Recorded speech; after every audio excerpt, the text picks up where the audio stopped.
Motion, nous poursuivons. Maintenant, j'aimerais reconnaître le leader du deuxième groupe d'opposition. Merci, Madame la Présidente. Je vous demande d'appeler l'article B du feuilleton, s'il vous plaît. Et à l'article B du feuilleton, Monsieur le député, d'Hochelaga-Maisonneuve présente le projet de loi numéro 199, loi établissant un nouveau mode de scrutin. Nous vous écoutons.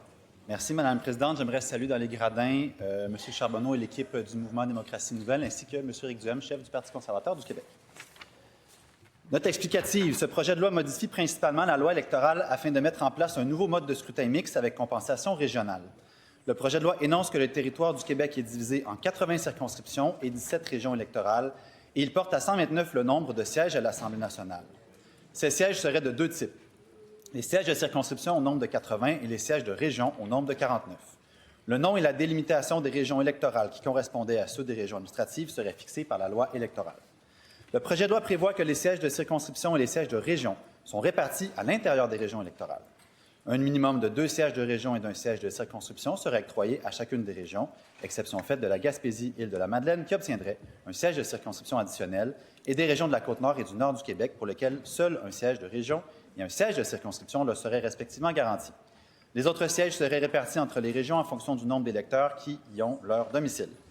Une fois les sièges répartis, le projet de loi prévoit que la Commission de la représentation électorale délimitera les circonscriptions, puis leur attribuera un nom, selon la procédure prévue par la loi électorale.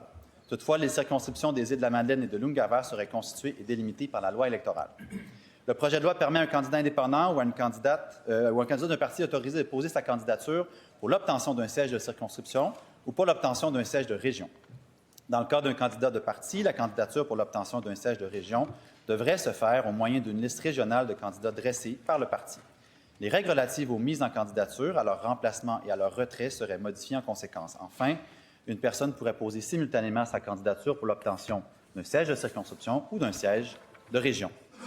Le projet de loi propose également que l'électeur dispose d'un droit de vote lui permettant d'effectuer 2 votes sur de nouveaux bulletins, l'un en faveur d'un candidat à l'obtention d'un siège de circonscription et l'autre en faveur d'un candidat indépendant à l'obtention d'un siège de région ou d'une liste régionale de candidats d'un parti.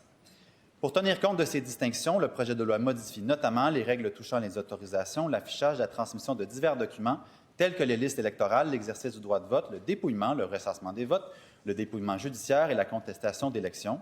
La loi électorale serait également modifiée pour faire en sorte que l'électeur soit adéquatement informé du fonctionnement du mode de scrutin proposé. Les 80 sièges de circonscription seraient attribués au scrutin majoritaire, alors que les 49 sièges de région seraient attribués en fonction du nombre de votes obtenus à l'échelle de la région, tout en appliquant, dans le cas des listes régionales de partis, des règles de compensation relatives au nombre de sièges attribués à chaque parti. Pour participer à l'attribution des sièges de région, un parti autorisé devrait avoir obtenu à l'échelle du Québec au moins 4 % des votes valides exprimés en faveur de l'ensemble de ces listes régionales et de candidats. Le projet de loi prévoit des règles en cas de vacance d'un siège de région. S'il s'agit d'un siège de parti, le siège sera comblé par un candidat issu de la même liste régionale que le député sortant, ou dans le cas exceptionnel où cette liste serait épuisée par un électeur désigné par ce parti. S'il s'agit d'un siège de candidat indépendant, il serait attribué au candidat indépendant ou au parti politique qui, en appliquant les règles d'attribution des sièges, aurait été le suivant à obtenir un siège. En matière de financement politique, le projet de loi ajuste les règles touchant le financement public tout en visant le maintien global de l'enveloppe qui est déjà consacrée. En ce qui concerne les dépenses électorales, le projet de loi précise notamment que l'agent officiel d'un parti autorisé est l'agent officiel des candidats de ce parti à l'obtention d'un siège de région. Ces derniers pourraient autoriser que des dépenses électorales soient faites en faveur ou au nom d'un ou de plusieurs candidats à l'obtention de sièges de région pour ce parti. Dans le cas des candidats indépendants à l'obtention d'un siège de région, le projet de loi prévoit qu'ils sont tenus de produire un rapport de dépenses et qu'ils peuvent bénéficier des avances et du remboursement des dépenses électorales. Un ajustement des limites de dépenses électorales est également proposé par le projet de loi afin de conserver dans l'ensemble le plafond global de dépenses à l'échelle du Québec qui est actuellement applicable. Par ailleurs, le projet de loi contient des mesures pour assurer la parité entre les femmes et les hommes à l'Assemblée nationale. À cette fin, il précise que tout parti autorisé doit, sur des listes régionales qu'il transmet au directeur général des élections, alterner entre une candidate et un candidat, en commençant par une candidate dans au moins 50 % des cas. En outre, lors d'élections générales, les personnes dont un parti autorisé reconnaît la candidature à un siège de circonscription doivent être des candidates dans 40 à 60 % des cas. Enfin, le projet de loi propose diverses dispositions finales, transitoires et de concordance. Merci, Madame la Présidente.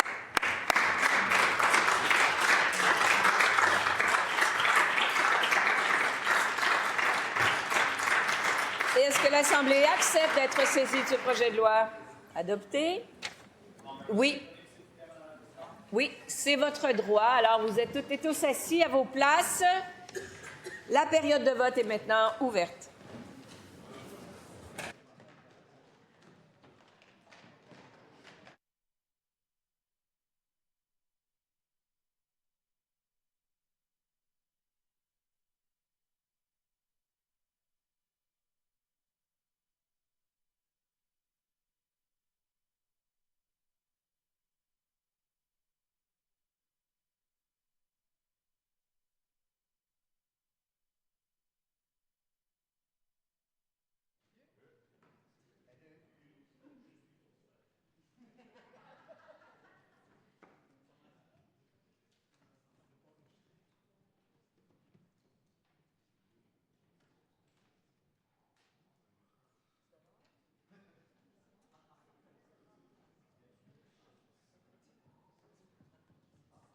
Juste pour le bénéfice des gens qui nous écoutent durant la période de vote, les micros sont fermés.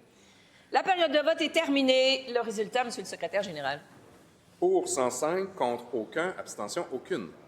Alors, cette motion est adoptée.